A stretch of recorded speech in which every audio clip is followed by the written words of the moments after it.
Hi friends, I hope all of you are safe and at your home and doing great.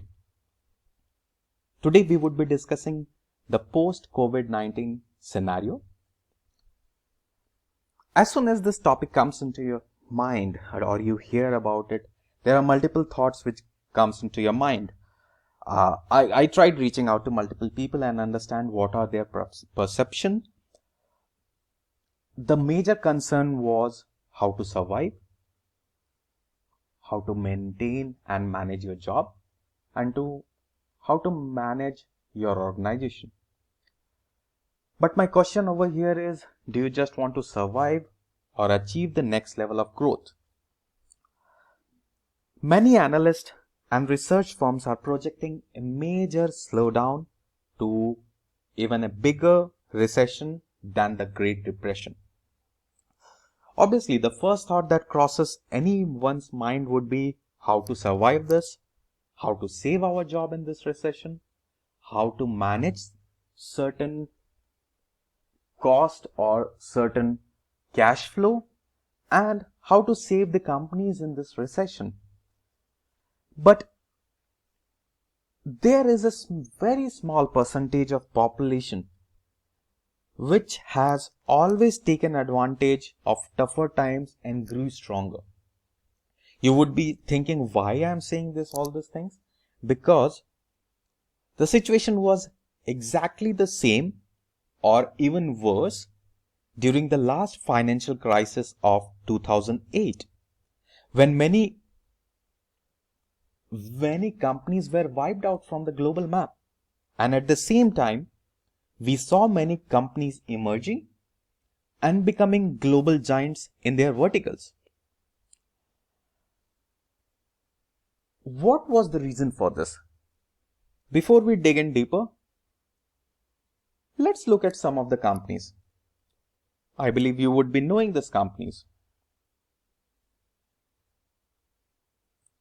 These are some of the companies which were founded and which grew during the recession.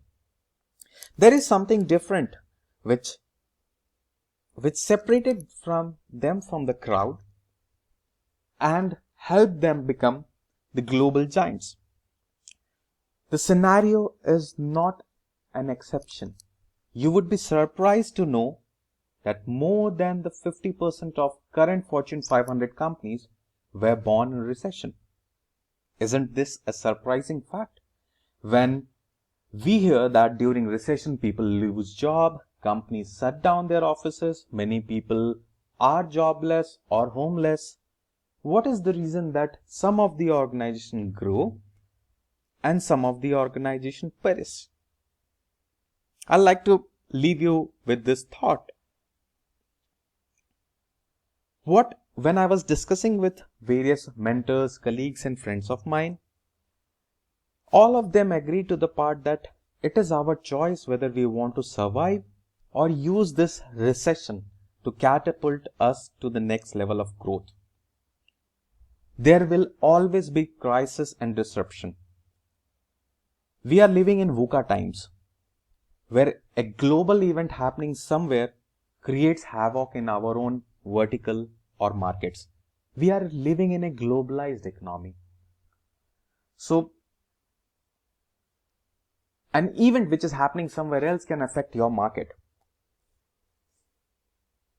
What we can do now is look internally and think about opportunities of how we can grow. You can play the game and win the game when we play to our strength. And there's a very common saying which you would have heard multiple times, that when life gets hard, it means something better is coming. So let us dig deeper and find out what these companies did different which catapulted them as the global giant.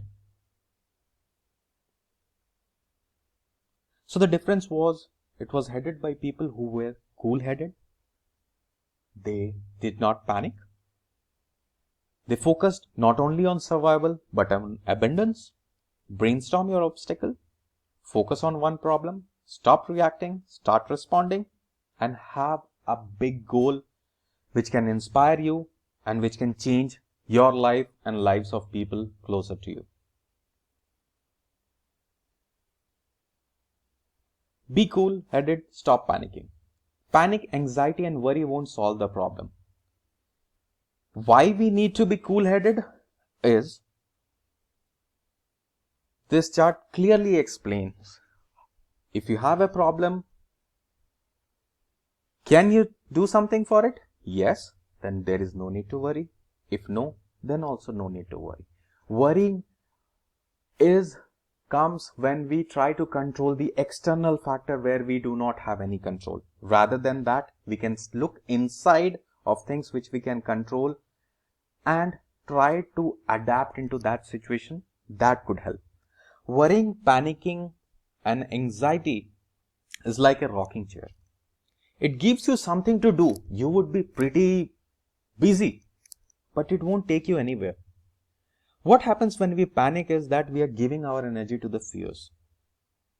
We are left with no energy to create a new future. We are just worrying of what would happen again. And those worry goes into vain because we are trying to control things which are not in our control. Can you stop the recession happening? No. What you can do is, you can think about how you can grow from this particular opportunity. Flourish and do not focus on survival. Focusing on survival is like firefighting, and you would be aware when we are engulfed or engaged fighting for fire, we miss out all the opportunities. And the reason for this is, when we focus on abundance, we are looking out for single or multiple opportunities or windows of growth. And one of the window has the capability to take you to the next level. But if you just focus on how to survive, you would be just doing the day in, day out firefighting, and you will never come out of it. It's almost like a vicious cycle where we are stuck. Brainstorm your obstacle. This is a really interesting thing which one of my mentors introduced me to. He said, divide this into two sections, what can go wrong and what can work. Cross out this section because we are not discussing this. You will have hundreds and thousands of reasons. Your friends, your colleagues, your family, your media would be giving you reasons why this could go wrong or why you could fail. Rather than that, his suggestion was, bring your best team or the best people, lock yourself in a boardroom and start finding out 10 options. These options should find a way or at least give you a direction of how you can work and make your obstacle as your path. Then what he suggested was, pick the best 3 options which your team agrees and go into a mission mode.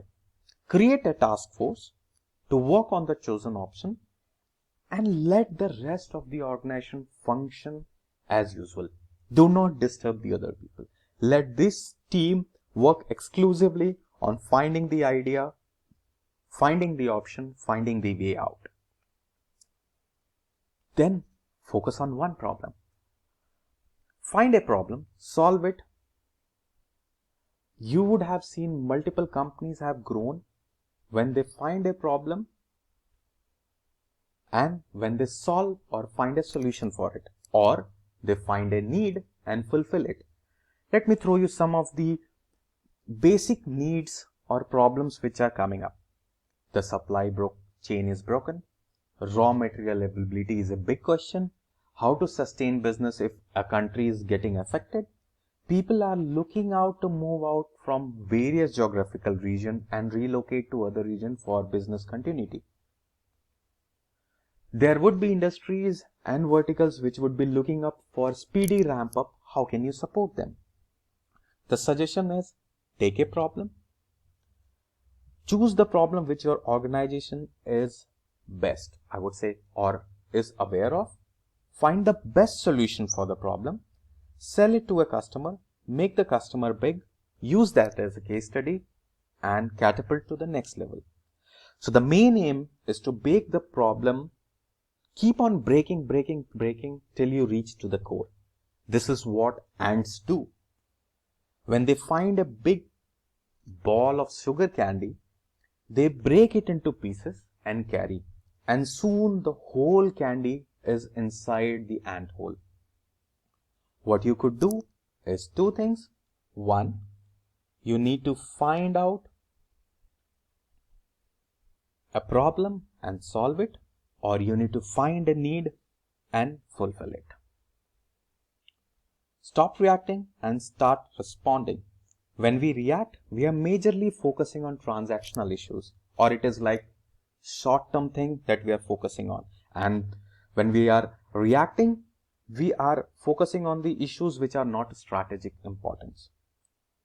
As we know that our energy, focus and resources are limited and we need to make best use of it, my suggestion would be to stop reacting and start responding. Sow the seed now. We have seen that companies grew onto the idea, piloted it during the recession time and kept growing. It's like when you sow a seed, you will see the seed will try to grow its roots down so that it gets all the resources and energy and then focus on growing the leaves. Same is the case. When the situation would be conducive, you can grow faster. And the last thing is to have a very, very big goal. The goal should be big enough to inspire the whole organization. And the aim is to shift your focus and energy on achieving it. You need to choose the right paradigm and perspective to focus on the next level of growth. Having a big goal inspire the whole team, especially in this, I would say, situation where we hear gloomy or not so happy news every day. We need to keep the right mindset. It's like opening a combination lock. Even when you have the right numbers, it would be difficult to open. You need to have the right mindset because that's the right sequence to open it. What we require is the right perception of how you are looking at this particular situation, the will to make the change, and then take inspired and directed action towards the plan that you have made. Focus on what you can change and do not focus on what is not in your control, and direct all your energy towards it. That's it what I have for today. Thank you, my friend. Thanks for listening. I would again say out to you, start looking out for opportunities which could come to your way. Look at this situation from a different perspective. Maybe you'll have the time to start a side hustle or to do something which you have always avoided. So take this as an opportunity and start growing. Thanks for watching. Do subscribe and share it with your loved ones. Thank you. Thank you very much.